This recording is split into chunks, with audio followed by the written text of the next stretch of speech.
Hello friend, मेरा नाम दिनेश है। मेरे इस यूट्यूब चैनल में आपका फ्रेंड्स बहुत बहुत स्वागत है। फ्रेंड्स, ये जो मैंने वीडियो बनाया है इसमें मैंने कंप्लीट सॉफ्टवेयर एसेट मैनेजमेंट के बारे में बताया है। अगर आप एक बार इस वीडियो को पूरा देख लेंगे तो मैं ये दावे के साथ कह सकता हूँ कि इस वीडियो से आपको बहुत सारी ऐसी चीज़ें सीखने को मिलेगी जो आपके कभी भविष्य में काम आ सकती है। फ्रेंड्स, इस वीडियो में मैंने कुछ चीज़ों के बारे में बताया है, जैसे कि what is software, types of software, what is software asset management, why same is important, software asset management life cycle, what is software license, type of software license, key inventory fields in software asset management, what is software audits, type of software audits, non compliance parameter, essential documents for software asset management. आइए friends, अब हम शुरू करते हैं। Friends, सबसे पहले हम ये पढ़ेंगे कि सॉफ्टवेयर क्या होता है। अगर हम सिंपल शब्दों में कहें तो सॉफ्टवेयर कलेक्शन ऑफ प्रोग्राम्स और इंस्ट्रक्शन होते हैं जो कंप्यूटर को यह बताते हैं कि किसी स्पेसिफिक टास्क पे कैसे काम करना है। फ्रेंड्स, सॉफ्टवेयर बेसिकली 3 टाइप्स के होते हैं। पहला है सिस्टम सॉफ्टवेयर, दूसरा एप्लीकेशन सॉफ्टवेयर, तीसरा डेवलपमेंट सॉफ्टवेयर। फ्रेंड्स, आप जानते हैं सिस्टम सॉफ्टवेयर किसी सिस्टम को चलाने के लिए काम आता है।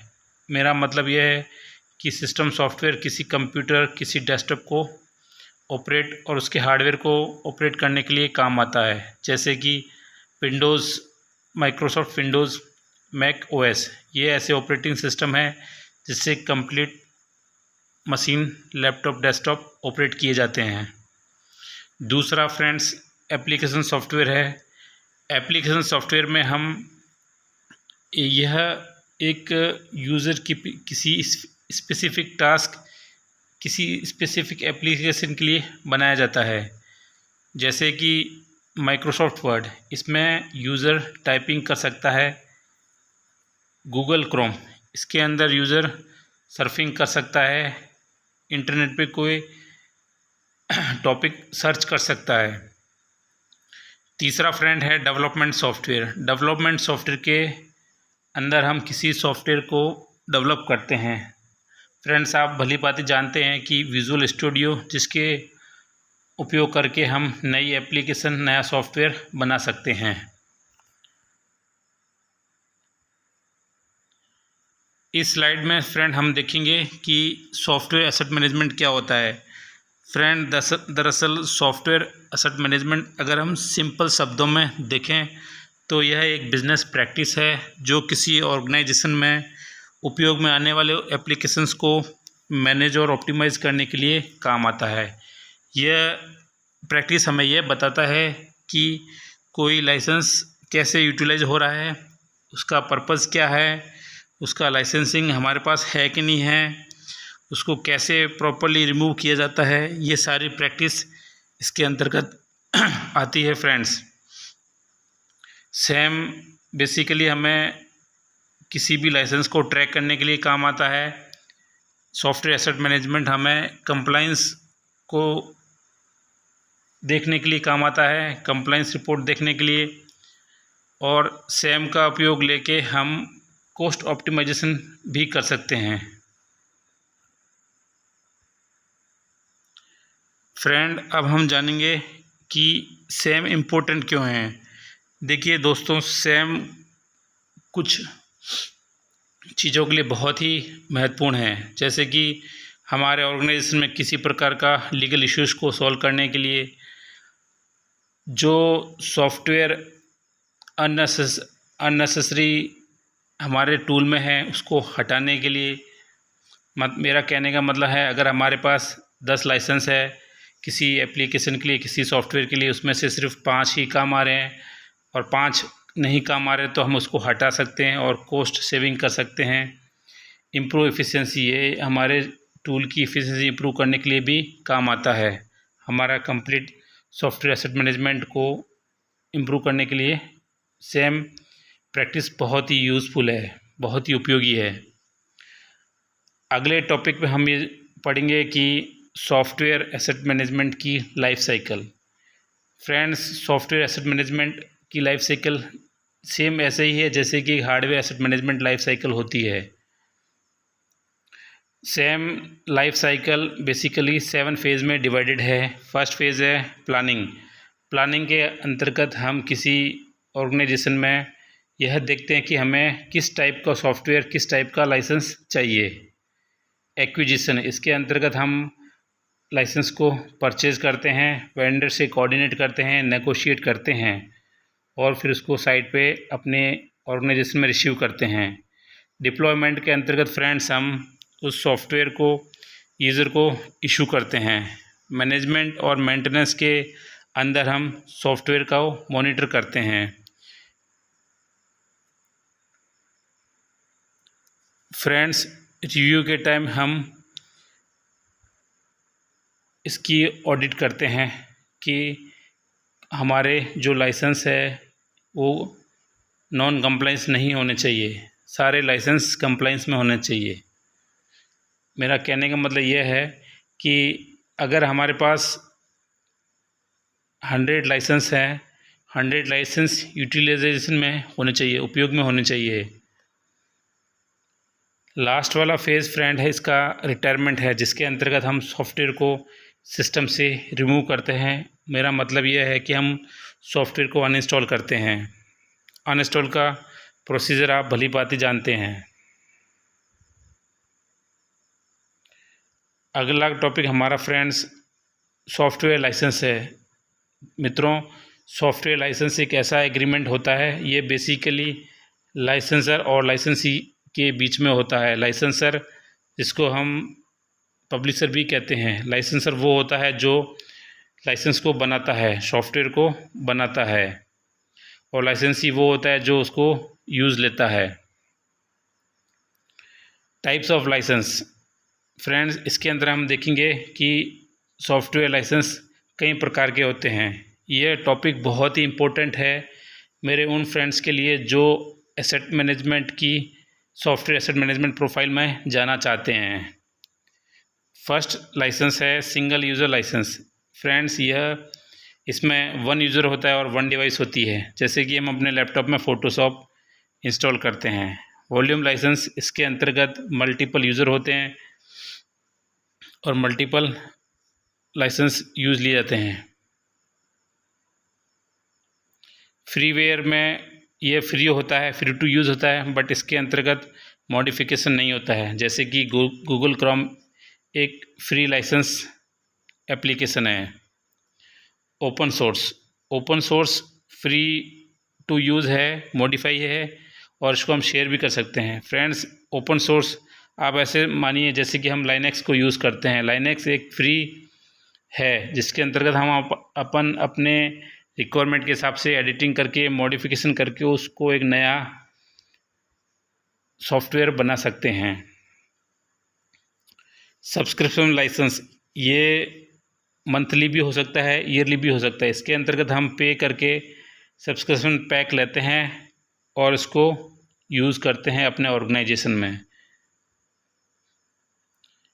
परपेचुअल लाइसेंस, ये 1 टाइम पेमेंट होता है फ्रेंड्स और उसको हम हमेशा यूज़ करते हैं, जैसे कि माइक्रोसॉफ्ट ऑफिस 2019। अगला लाइसेंस टाइप है कॉन्करेंट लाइसेंस। फ्रेंड्स, इसके अंतर्गत सपोज़ हमारे पास अगर 10 लाइसेंस है तो 10 यूज़र उसको यूज़ कर सकते हैं। प्रोप्राइटरी लाइसेंस, इस लाइसेंस की कैटेगरी में हम लाइसेंस को सिर्फ यूज़ कर सकते हैं, उपयोग ले सकते हैं, लेकिन उसमें किसी प्रकार का एडिटिंग नहीं कर सकते हैं। मॉडिफिकेशन राइट्स हमारे पास नहीं होते हैं। फ्रेंड्स दोस्तों, की inventory fields in software asset management, ये एक ऐसा टॉपिक है जो बहुत ही इम्पोर्टेंट है कि हम इस टॉपिक में हम ये देखेंगे कि जो हम सॉफ्टवेयर एसेट इन्वेंट्री मैनेज करते हैं उसमें क्या क्या की फील्ड्स होते हैं, मतलब क्या क्या सॉफ्टवेयर के एट्रीब्यूट्स होते हैं जिसे हम मैनेज करते हैं, कंप्लीट मेंटेन करके रखते हैं उसको डेटाबेस में और हमारे टूल में। जैसे कि सॉफ्टवेयर का नेम, मेरा मतलब है कि सॉफ्टवेयर का नाम क्या है, वर्जन कि उसका वर्जन क्या है, लाइसेंस टाइप क्या है, नंबर ऑफ़ लाइसेंस उसमें कितने हैं, लाइसेंस एक्सपायरेशन डेट क्या है उसकी, लाइसेंस की क्या है, परचेज डेट क्या है, वेंडर डिटेल क्या है। फ्रेंड्स, ऐसे आप समझो हमने कोई एक लाइसेंस ख़रीदा तो उसका यह क्या, उसका नेम क्या है, तो हमें उसको डेटा को इन्वेंट्री में अपडेट करना पड़ेगा सेम की। उसका वर्जन क्या है, लाइसेंस टाइप क्या है, नंबर ऑफ़ लाइसेंस में कितने हैं, लाइसेंस का एक्सपायरेशन डेट क्या है, लाइसेंस की क्या है। सपोज़ हम कोई लाइसेंस परचेज करते हैं तो फ्रेंड्स उसका लाइसेंस की हमारे पास होता है, परचेज डेट क्या है, वेंडर डिटेल क्या रहेगी, इंस्टॉलेशन लोकेशन क्या है, यूज़र कौन है, उसको कौन यूज़ कर रहा है लाइसेंस को, उसका कंप्लाइंस स्टेटस अभी क्या है, क्या वो नॉन कंप्लाइंस में है, उसे भी देखें। उसकी लाइसेंस की कॉस्ट क्या है, जब हमने परचेज़ किया तो उस लाइसेंस की कॉस्ट क्या रही होगी, वो हमें इसमें अपडेट करना है डेटाबेस में। मेंटेनेंस एक्सपायरी डेट, ये भी फ्रेंड्स हमें मेंटेन करके रखना है। सपोज़ हमने कोई लाइसेंस परचेज़ किया 1 साल के लिए, तो 1 साल बाद वो जब एक्सपायर होगा तो वो डेटा हमें अपडेट करके रखना है हमारे टूल में, हमारी इन्वेंट्री में। रिन्यूअल डेट, रिन्यूअल कब होगा ये वो भी हमें अपडेट करके रखना है। फ्रेंड्स, यह जब हम सॉफ्टवेयर इन्वेंट्री मैनेज करते हैं, ये की फील्ड्स बहुत ही इम्पोर्टेंट है। ये हमें हमेशा अप टू डेट करके रखना पड़ता है। ये सारे मैंडेटरी फील्ड्स है सॉफ्टवेयर एसेट मैनेजमेंट प्रोफाइल के लिए। फ्रेंड्स, इस स्लाइड में हम देखेंगे कि सॉफ्टवेयर ऑडिट्स क्या होती है। बेसिकली सॉफ्टवेयर ऑडिट्स इस टाइप की एक प्रैक्टिस, एक प्रोसेस है जिसके अंतर्गत कंपनी रिव्यू करती है कि उसके ऑर्गेनाइजेशन में लाइसेंस प्रॉपर्ली चल रहे हैं कि नहीं है, वो कंप्लाइंस में है कि नहीं है, वो लीगली उनके डॉक्यूमेंट हमारे पास है कि नहीं है, उनके हार्डवेयर डॉक्यूमेंट है कि नहीं है। ये सब चीज़ें सॉफ्टवेयर ऑडिट्स में देखी जाती है। वो सपोज़ हमने कोई लाइसेंस परचेज़ किया है, उसकी प्रॉपर्टी क्या है, ये सब चीज़ें हम सॉफ्टवेयर ऑडिट्स में देखते हैं। फ्रेंड्स, सॉफ्टवेयर ऑडिट्स की कुछ टाइप्स होती है, जैसे इंटरनल सॉफ्टवेयर ऑडिट्स। फ्रेंड्स, इसके अंतर्गत कंपनी खुद इंटरनल ऑडिट्स कराती है, अपनी टीम से सब कुछ चेक करवाती है, सारे कंप्लायंस डॉक्यूमेंट चेक करवाती है सॉफ्टवेयर जो हम यूज़ कर रहे हैं। एक्सटर्नल सॉफ्टवेयर ऑडिट्स के इसके अंतर्गत फ्रेंड्स, कोई भी ऑर्गेनाइजेशन बाहर से ऑडिट कंडक्ट करता है। मेरा कहने का मतलब यह है कि बाहर से वेंडर आता है, वो सारे अपने लाइसेंस चेक करता है ऑर्गेनाइजेशन में। थर्ड पार्टी ऑडिटर भी आ सकता है इसके अंतर्गत। अगला सॉफ्टवेयर ऑडिट है कंप्लायंस ऑडिट। इस कंप्लायंस ऑडिट भी एक टाइप की ऑडिट होती है किसी ऑर्गेनाइजेशन में। कंप्लायंस ऑडिट में ये देखा जाता है कि जो हम सारे लाइसेंस यूज़ कर रहे हैं वो कंप्लायंस है कि नहीं है। सिक्योरिटी ऑडिट में यह देखा जाता है कि जो हम सॉफ्टवेयर लाइसेंस जिस मशीन में, जिस लैपटॉप, जिस डेस्कटॉप में यूज़ कर रहे हैं उसके अंदर एंटीवायरस इंस्टॉल है कि नहीं है, क्या वो एंटीवायरस अपडेट है। ये सब चीज़ें सिक्योरिटी ऑडिट्स में देखी जाती है। फ्रेंड्स, ये बहुत ही ज़रूरी ऑडिट होती है हमारे ऑर्गेनाइजेशन में। ये सारी ऑडिट जो हमने पढ़ी है, इंटरनल, एक्सटर्नल, कंप्लायंस और सिक्योरिटी, ये फ्रेंड्स बहुत ही इंपॉर्टेंट ऑडिट्स होती है। अगला टॉपिक हमारा है पॉपुलर टूल्स। फ्रेंड्स, कुछ ऐसे ऑनलाइन टूल आज की डेट में हम यूज़ करते हैं, जैसे कि सर्विस नाउ। यह एक क्लाउड बेस्ड टूल है। यह बहुत ही बेहतर टूल है जिसके द्वारा हम कंप्लीट सॉफ्टवेयर एसेट मैनेजमेंट कर सकते हैं। उसके अलावा हमारे पास फ्लेक्सेरा, स्नो सॉफ्टवेयर भी है। Non compliance parameter. फ्रेंड, ये इस टॉपिक में हम ये देखेंगे कुछ ऐसे नॉन कंप्लायंस पैरामीटर होते हैं जिससे हमें बहुत ही उच्च स्तर पे देखना पड़ता है। यह एक मैंडेटरी टॉपिक है, इसको ध्यान से देखें। नॉन कंप्लायंस के अंतर्गत ओवरव्यू आता है। Suppose using more software than licence, मतलब इसका मतलब ये है कि हमारे पास लाइसेंस नहीं है फिर भी हम उस सॉफ्टवेयर को यूज़ कर रहे हैं। एक्सपायर्ड लाइसेंसेस, कुछ एक्सपायर्ड लाइसेंसेस भी एक नॉन कंप्लाइंस पैरामीटर है। अनऑथराइज इंस्टॉलेशन, ये भी एक नॉन कंप्लाइंस पैरामीटर है। Wrong licence type, not tracking licence, unauthorise devices, pirated software, audit failures, ये सारे फ्रेंड्स नॉन कंप्लाइंस पैरामीटर है जिसे हमें हमेशा ही अपने ऑर्गेनाइजेशन में ध्यान में रखना होता है। फ्रेंड, कुछ सेम की टर्मिनोलॉजी है जैसे कि सॉफ्टवेयर पब्लिशर। मैंने पहले भी बताया कि सॉफ्टवेयर पब्लिशर वो होता है जो सॉफ्टवेयर को बनाता है। SKU का फुल फॉर्म होता है स्टॉक कीपिंग यूनिट। यह एक यूनिक आइडेंटिफायर होता है जो सॉफ्टवेयर के वर्जन की इंफॉर्मेशन, उसके एडिशन की और प्रोडक्ट की इंफॉर्मेशन हमें इन्वेंट्री में अपडेट करने में सपोर्ट करता है। TCO का full form total cost of ownership होता है फ्रेंड्स। इसके अंतर्गत सॉफ्टवेयर की टोटल कॉस्ट आती है। लाइसेंसी वो पर्सन होता है जो लाइसेंस को परचेज करता है, उपयोग में लेता है किसी ऑर्गेनाइजेशन में।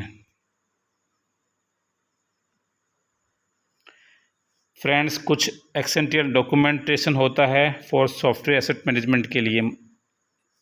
मतलब ये कि कुछ ऐसी ज़रूरी डॉक्यूमेंट्स हमें हमेशा ही मैनेज करके रखना चाहिए जो हमारे सॉफ्टवेयर एसेट मैनेजमेंट के लिए बहुत ही उपयोगी है। जैसे कि पब्लिशर की ईमेल, जो जिस पब्लिशर से हमने कम्युनिकेशन करके सॉफ्टवेयर परचेज किया वो सारी ईमेल्स हमारे पास ऑडिट पर्पस रिकॉर्ड के लिए होनी चाहिए।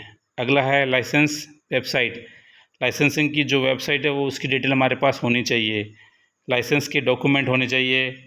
सॉफ्टवेयर बॉक्स होना चाहिए। सपोज़ हमने पब्लिशर ने सॉफ्टवेयर बाई कोरियर किया है तो सारे डॉक्यूमेंट्स हमारे पास होने चाहिए हार्डवेयर फॉर्म में, जैसे कि CD DVD के फॉर्म में। जो हमने सॉफ्टवेयर परचेज किया उसकी हमारे पास इनवॉइस कॉपी होनी चाहिए फ्रेंड्स। प्रूफ ऑफ पेमेंट भी होना चाहिए हमारे पास सारा। रीसेलर रिपोर्ट्स भी हमारे पास फ्रेंड्स होनी चाहिए।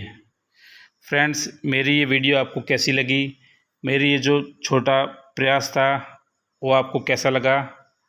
कृपया करके मैसेज करके मुझे ज़रूर बताएं। अगर आपको कोई टॉपिक समझ में नहीं आया है तो मुझे मैसेज